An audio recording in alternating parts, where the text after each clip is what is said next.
Bon début de semaine à tous, heureux de vous retrouver pour ce nouveau numéro de la revue de presse sur GCT Magazine Télévision. Au sommaire de ce lundi 6 décembre, les journaux Paris sont revenus sur des nouvelles mesures pour la Covid-19, les autorités du pays et la nomination de nouveaux mandataires par le chef de l'État Félix Antoine Tshisekedi Tshilombo. On commence ces tours d'actualité avec la prospérité qui titre à la une « Ni confinement, ni changement d'heure de couvre-feu, Covid-19, 20 nouvelles mesures renforcées de prévention annoncées en RDC ».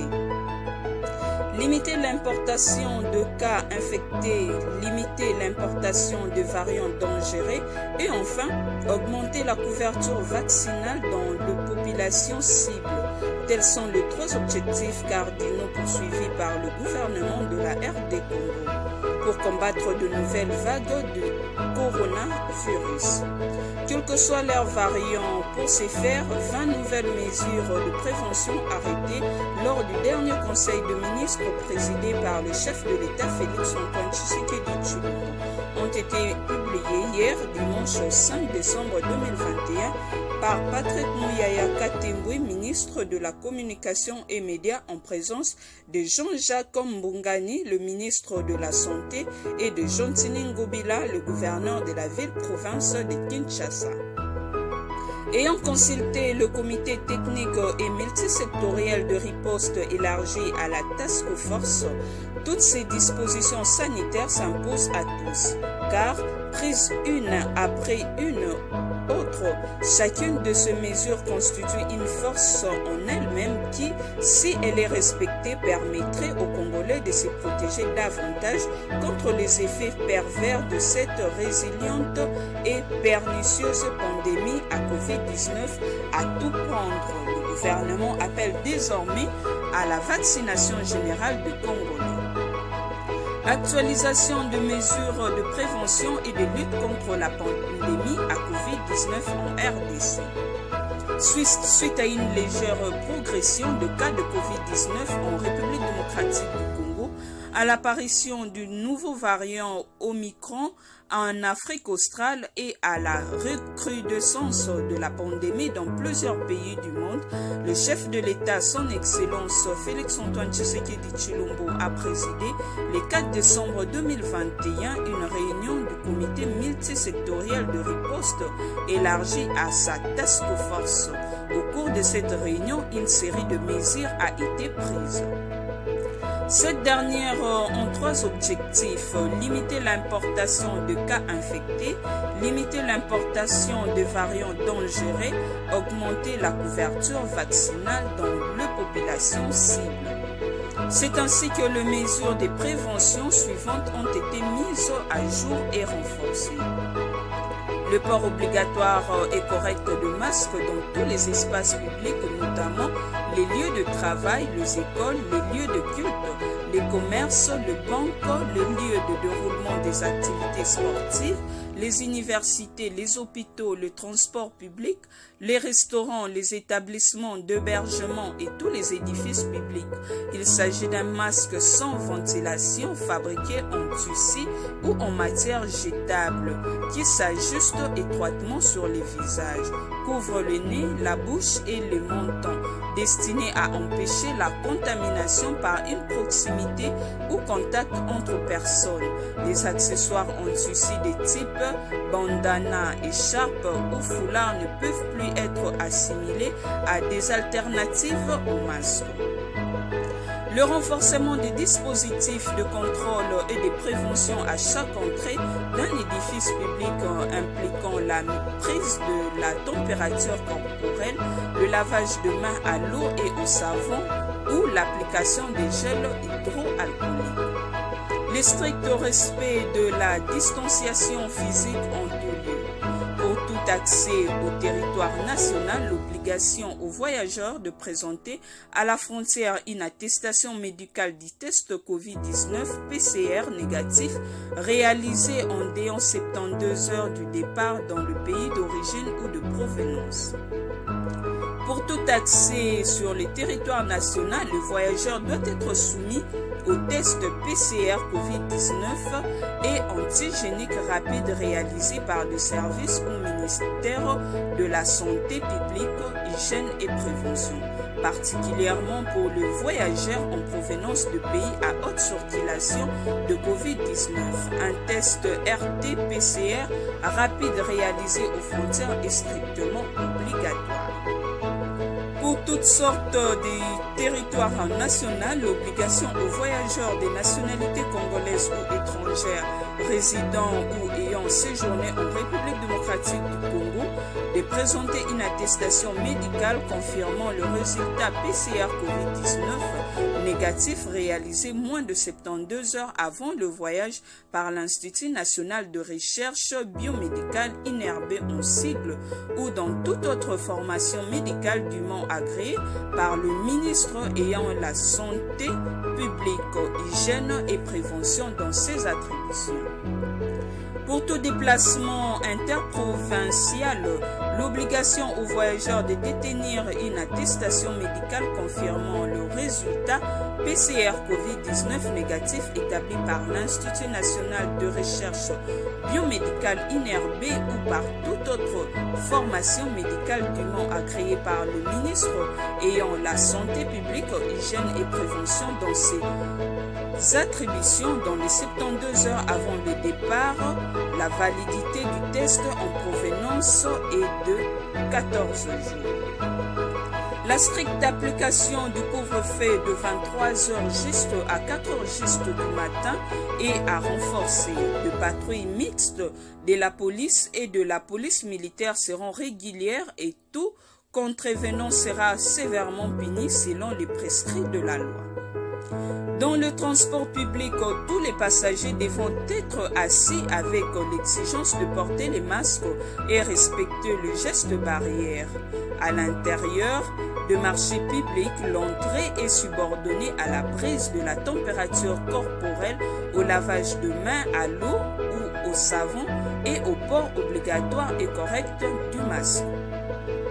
Les manifestations publiques, réunions, célébrations, mariages, réceptions après funérailles, anniversaires, rencontres sportives, concerts, se déroulant dans un espace extérieur ou privé clos ne devront pas excéder plus de 50% de la capacité.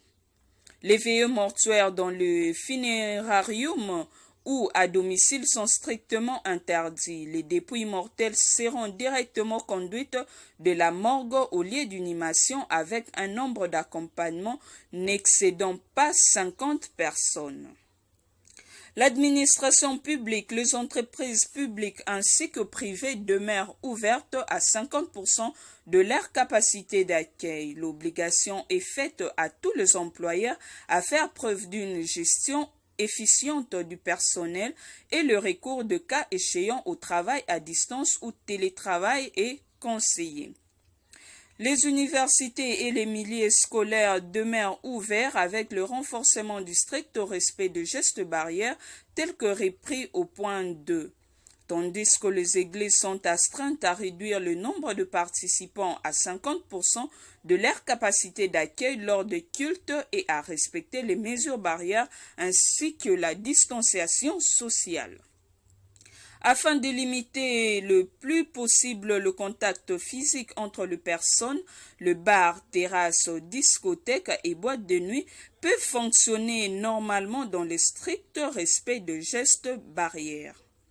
L'obligation de se faire tester régulièrement devant tout associé ou non à la fièvre pour toutes les personnes à risque ou les plus exposées à l'aide de tests rapides, à savoir les professionnels de santé, le personnel enseignant, les agents et cadres des entreprises publiques et privées ou toute autre personne exerçant une activité nécessitant de nombreux contacts. La police nationale congolaise des services de sécurité ainsi que les services œuvrant aux frontières, en l'occurrence la Direction générale de migration et le Programme national de l'hygiène aux frontières sont tenus de veiller au respect strict des présentes dispositions. Le gouvernement de province ont la latitude de prendre des mesures d'application spécifiques pour la mise en œuvre des dispositions actuelles. Outre les mesures de prévention précitées, le gouvernement recommande fortement la vaccination contre la COVID-19 à toute la population. Tout contrevenant sera soumis à des sanctions administratives infligées par l'autorité administrative du ressort. De son côté, Ouragan.cd ajoute variant Omicron, des patrouilles mixtes police et armée pour faire observer le couvre-feu. Le gouvernement a annoncé dimanche 5 décembre une série de mesures pour limiter la montée en puissance de la 4e vague de la pandémie du Covid-19. Le contrôle strict du port de masque dans les lieux publics reprend. La police a été instruite de faire respecter le couvre-feu de 23h à 4h du matin. Des patrouilles mixtes de la police et de l'armée vont désormais circuler dans la ville et tout contrevenant sera puni selon les prescrits de la loi. Par ailleurs, les manifestations publiques telles que le mariage, réception, après funérailles, anniversaire se déroulant dans un espace clos ou à ciel ouvert ne devront pas excéder 50% de la capacité d'accueil du site. Les veillées mortuaires dans le funérarium ou à domicile sont de nouveau strictement interdites. Changeons de registre avec Forum des As qui titre Félix Tshisekedi nomme de nouveaux mandataires. Le chef de l'État, Félix-Antoine Tshisekedi, a nommé au terme des ordonnances lues vendredi 3 décembre à la RTNC le mandataire dans le régie financière et à la GCAMI. Ainsi, Alphonse Kaputo Kaloubi est nommé président du conseil d'administration de la Société Générale de Carrière et des Mines GCAMIN. Il remplace à ses postes Albert Youma. Tambwengoy Kabongo, il est promu nouveau directeur général alors que Léon Kabiena est nommé directeur général adjoint. Le chef de l'État a aussi nommé de nouveaux gestionnaires à la tête de la DGDA et de la DGRAD et au fonds minier, au conseil d'administration du fonds minier.